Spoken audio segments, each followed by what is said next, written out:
आचार्य श्री को त्रिवार नमोस्तु नमोस्तु नमोस्तु। आचार्य श्री श्रावक को 12 साल का यम संलेखना लेना चाहिए या नहीं लेना चाहिए? देखो ओम, 12 साल का जो संथारा या संलेखना समाधिमण की तैयारी वाली बात है, मुनिराजों के लिए या गृह त्यागियों के लिए ज़्यादा सुटेबल होती है। फिर भी घर में रहने वाले कोई कोई व्रती 12 साल की संलेखना ले लेते हैं, तो कोई बात नहीं है, कम से कम अभ्यास रूप में वो इतना तो कर रहे हैं। 12 साल के भीतर माने वो ये समझ में आ जाना चाहिए कि जिंदगी 12 साल जितनी बची है, क्योंकि अगर बाद में ज़्यादा जीवन चलेगा फिर बेचैनी होगी, नियम टूटेगा। तो पहले तो ये निर्णय हो कि आप 60-70 पार हो गए हैं, जीवन की बार 12-14 साल का बचा है, फिर आप संलेखना की तैयारी करें। नियम संलेखना, उसमें जो सिस्टम होता है 4 साल ऐसा व्रत करना, 4 साल ऐसा व्रत करना, फिर उपवास करना, फिर ये करना, वो आप विधि से बढ़ाते जाएं और अंत में जब देखें, पहले से ही अगर भावना हो तो पहले से ही महाव्रत देश व्रत स्वीकार करें, और वो नहीं जमता है तो कम से कम अंतिम महीनों में तो गुरुजनों की सानिध्य में सब कुछ त्याग करके समाधि की तैयारी करना चाहिए। आचार्य सिर्फ 12 साल हो गए उनके, और 7 साल 5 साल ऊपर भी निकल गए, और 7 प्रतिमाधारी है, महीने के 10 उपवास करते हैं, और पूरे दिन में 24 घंटे में 2-3 घंटे ही सोते हैं, लेकिन ऊपर निकल के क्या करना चाहिए? गला पकड़ करके और फिर नहीं, जीना अच्छा है या समाधि लेना अच्छा है? ये तो हम नहीं कह सकते ना। 100 साल के हो गए, 80 साल के लिए थे। तो आपने सुना ही नहीं पूरा। शुरुआत हमने यहाँ से की कि सबसे पहले तो ये समझ लो कि आप 12 साल में टरक जाएंगे कि नहीं। अब तुमने बचपन में ही ले ली 12 साल की संलेखना, ऐसे थोड़ी होगा। तो संलेखना ऐसे मन से नहीं ली जाती है, किसी ज्ञानी गुरु के सानिध्य में परामर्श करके, और वो समझ ले आपके हाथों की रेखाओं से, कुंडली से, शरीर बॉडी लैंग्वेज से तो होती है। अब नहीं हो रही तो अब क्या उपाय है बताओ, हम क्या उपाय बताएं? मन से नहीं लिया, आचार्य से लिया हूँ, बटमान सागर जी महाराज से। क्या इलाज है बताओ इसका? ब्याज बोले उनकी म्याद पूरी हो गई, हटाओ। तो ऐसे नहीं होता है, इसलिए खुद को समझ करके लेना। अब अगर आप पक्के हैं तो सब कुछ त्याग करना चाहिए। एक मुनिराज थे, उनके 12 साल पूरे हो गए, तो उनने आखिरी दिन कोई आहार लिया और उसके बाद उन्होंने कहा मेरे 12 साल पूरे हो गए और आज से मेरा अन्न जल का त्याग। 7-8 उपवास हुए, उदयपुर की शायद ही घटना है, और 8 दिन बाद उनकी बढ़िया समाधि हो गई। तो या तो ऐसे हो पक्के, अब ढीला राम हो तो उसका तो कोई इलाज है नहीं। तो आप यही है कि अगर उनकी 12 साल पूरे हो गए तो कल से उपवास चालू कराओ। नमस्ते आचार्य। आचार्य श्री के चरणों में त्रिबार नमोस्तु नमोस्तु नमोस्तु। आचार्य श्री, जैन धर्म तो जन जन का धर्म है, इसके साक्ष्य तो पहाड़ों पे, कंकाली टीला में या अजमेर के बड़ीली जो जिला है वहाँ पे जो वीर निर्माण संबत का जो शिलालेख है वो सब प्राप्त है। तो पहले के जो लोग थे उन लोगों ने तो साक्ष्य को ऐतिहासिक दृष्टि से संजो के हम तक तो पहुँचा दिया, लेकिन क्या आज इस वर्तमान समय में क्या ऐसे कुछ कार्य हो रहे हैं जिससे कि जो जैन धर्म के जो सिद्धांत हैं, जो घटनाएं घटी हैं, वो आगे की जो पीढ़ियां हैं वो देख पाए, समझ पाए? नमोस्तु आचार्य श्री। तो आगे की पीढ़ियों को ही ये काम करना पड़ेगा कि आगे की पीढ़ियां इसको समझ पाएं, क्योंकि ये पीढ़ियां जितना समझ पा रही हैं उतना कुछ कर पा रही हैं। बहुत प्राचीन काल से जिन धर्म है, आदिनाथ से लेके 24 तीर्थंकर हो गए महावीर तक, और फिर कितने सारे लेख मिलते हैं, कितनी सारी मूर्ति। अभी राजस्थान में ही 8 दिन पहले कहां पर हनुमानगढ़ में खुदाई में मूर्तियां निकली। बरसों से समझ लो वहां कोई जैन श्रावक नहीं है और वहां मूर्ति निकल रही। इसका मतलब 1000-2000 साल पहले वहां रही है श्रावक, रहा है मंदिर। जैन धर्म पूर्णतः वैज्ञानिक धर्म है, क्षत्रियों का धर्म है।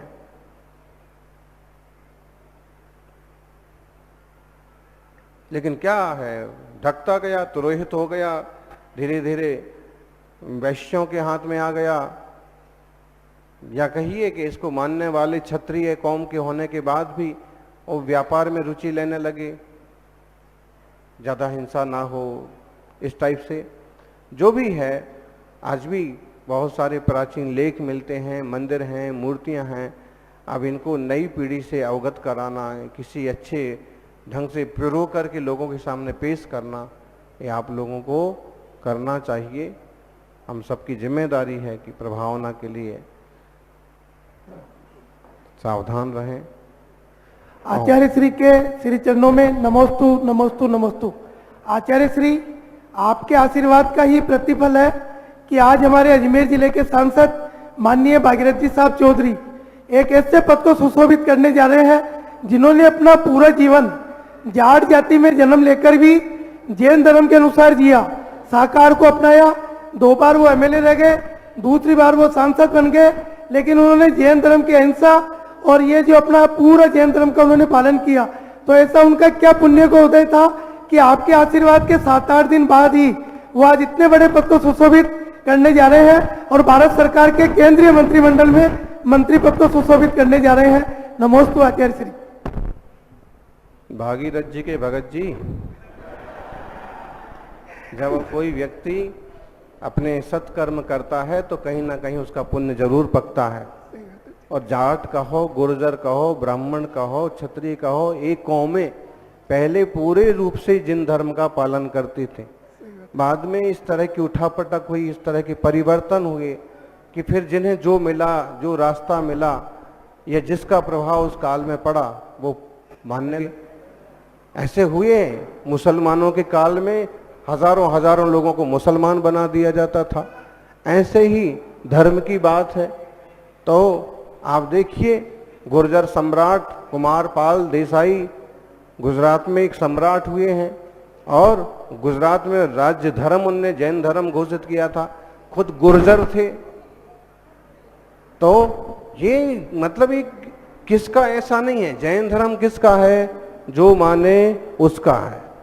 इसमें किसी पर थोपा नहीं है, किसी को जबरदस्ती हृदय परिवर्तन भी नहीं करवाते कि आओ जैन बनो, क्योंकि ये संभव ही नहीं है।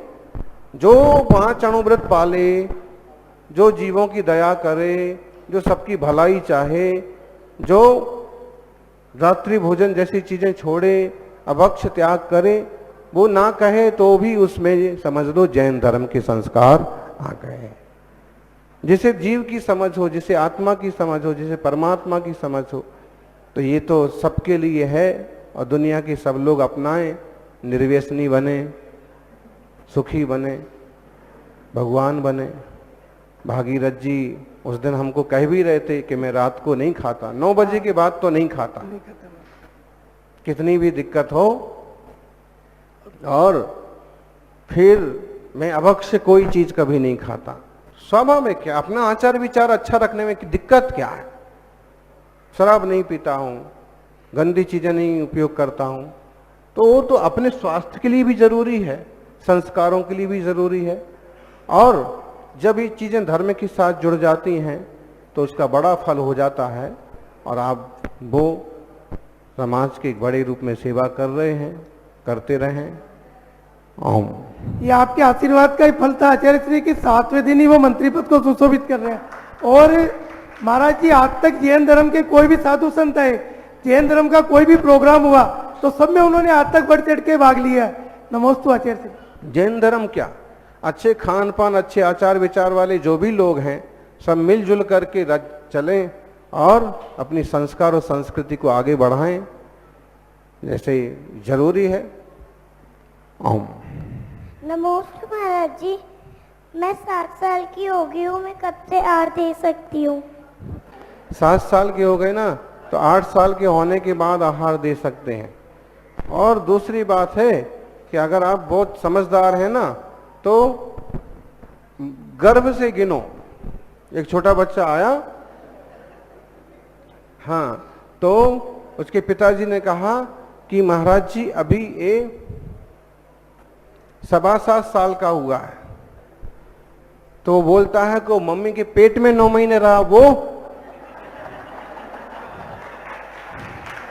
वो भी तो गिनो।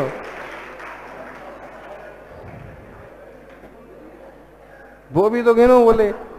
और वास्तव में भले उसने अपनी बाल सुलभता के कारण से ऐसा कहा, भावना से कहा, लेकिन आचार्य वीरसेन स्वामी ने लिखा कि गर्भ से गिन सकते हैं।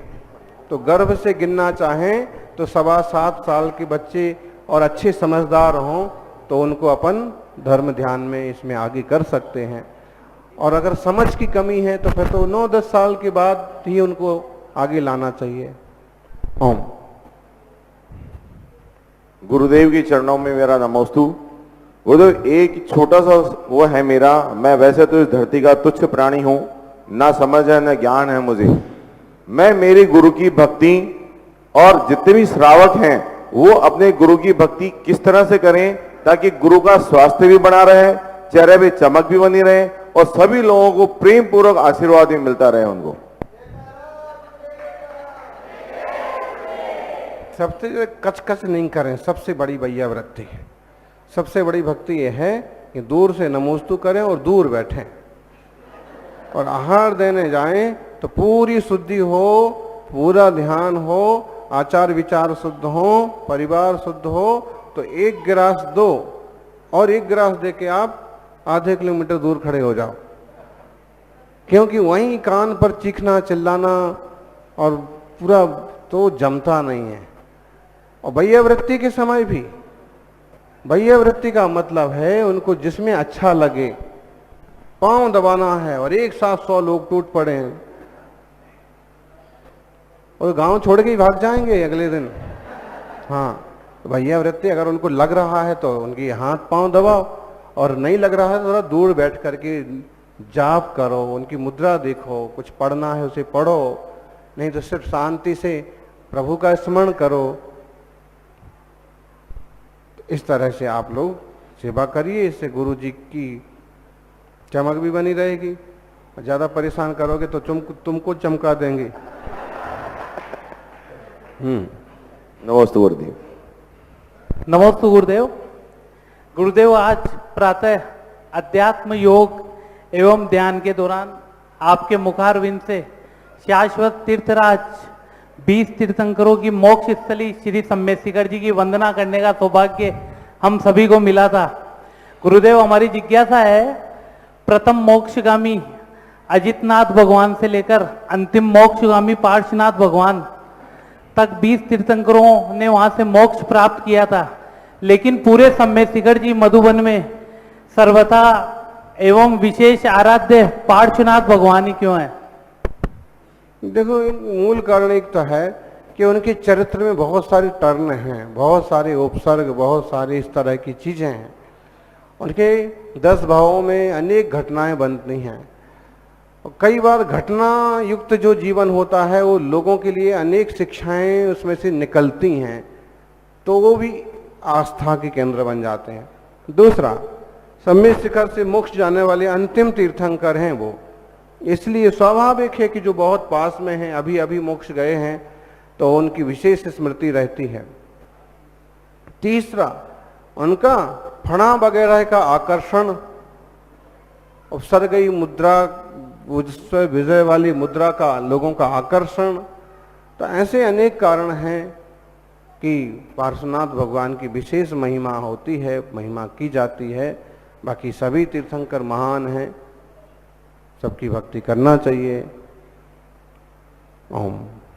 गुरुदेव, अंतिम तीर्थंकर तो है, प्रथम मोक्षगामी अजितनाथ भगवान भी अभी कुछ वर्षों पूर्व ही हारिका ज्ञानमती माता जी के द्वारा अजितनाथ भगवान का भव्य मंदिर का निर्माण किया गया था। तभी से लोगों की जानकारी में है कि प्रथम मोक्षगामी अजितनाथ भगवान। ये तो ध्यान रखना चाहिए ना, इतना होश नहीं है कि पहले मोक्ष कौन गए हैं सम्मेशिखर से, अजितनाथ भगवान गए। अब यही पता नहीं तो क्या इलाज किया जाए इसका। अब चाहो तो अजितनाथ से लेके पार्श्वनाथ जितने मोक्ष गए सबकी बड़ी बड़ी मूर्ति विराजमान करो, इसकी भी कोई मनाही नहीं है। लेकिन क्या है मुख्य कारण कि पार्श्वनाथ है प्रतिष्ठित, तो हमने आपको बताया है। नमस्ते गुरुदेव। गुरुदेव, किशनगढ़ से आबा जी की जिज्ञासा है, जिस गांव में वर्तमान में कोई भी जैन परिवार नहीं रहता है, इस कारण वहाँ के जिन मंदिर जी की सेवा पूजा नहीं हो पाती है, उस स्थिति में उन जिन प्रतिमाओं को अन्यत्र जैन मंदिर में स्थापित कर सकते हैं क्या?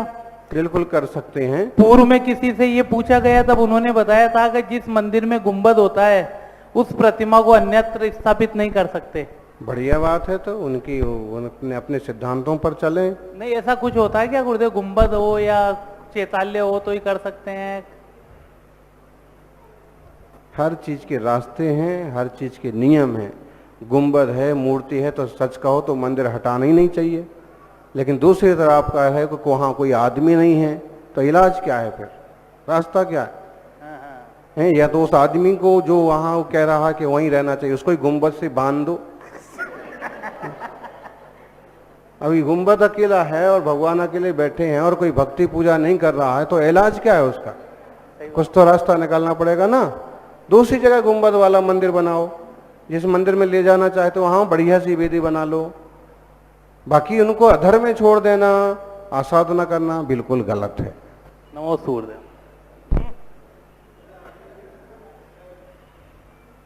आचार्य जी के चरणों में त्रिवार नमोस्तु नमोस्तु नमोस्तु। आचार्य जी, मेरी एक जिज्ञासा है, कर्म और धर्म में क्या अंतर है और ज्ञान और व्यवहार में क्या? कर्म और धर्म में क्या अंतर है? और आपको पता नहीं है? कर्म तो कर्म है ही है, कर्म से संसार भी बढ़ता है, लेकिन धर्म जो उत्तम सुख में धरे वो धर्म कहलाता है। कई बार साधारण लोग ऐसे भी कहते हैं, बोले कर्म ही धर्म है, वर्क इज वर्शिप। तो समझने के लिए ठीक है भाई, अपना आप कर्तव्य करो, आपका आप काम करो, वो ठीक है। लेकिन जब हम गहराई से विचार करते हैं तो कर्म तो 8 हैं, और कर्म तो शुभ हैं, अशुभ हैं, संसार बढ़ाएंगे, पुण्य बढ़ाएंगे, कोई पाप बढ़ाएंगे। लेकिन धर्म शुद्धि बढ़ाता है, धर्म ज्ञान बढ़ाता है, धर्म भक्ति बढ़ाता है, और धर्म जीव को संसार के दुखों से निकाल के उत्तम सुख में विराजमान करता है। ऐसा धर्म और कर्म में अंतर है। नमोस्तु आचार्य। और महाराज जी, ज्ञान और व्यवहार, ज्ञान और व्यवहार, ज्ञान तो सबको होता है, लेकिन प्रैक्टिकली करना वो व्यवहार है। तो जो आप जानते हैं उसे व्यवहारिक रूप भी दें।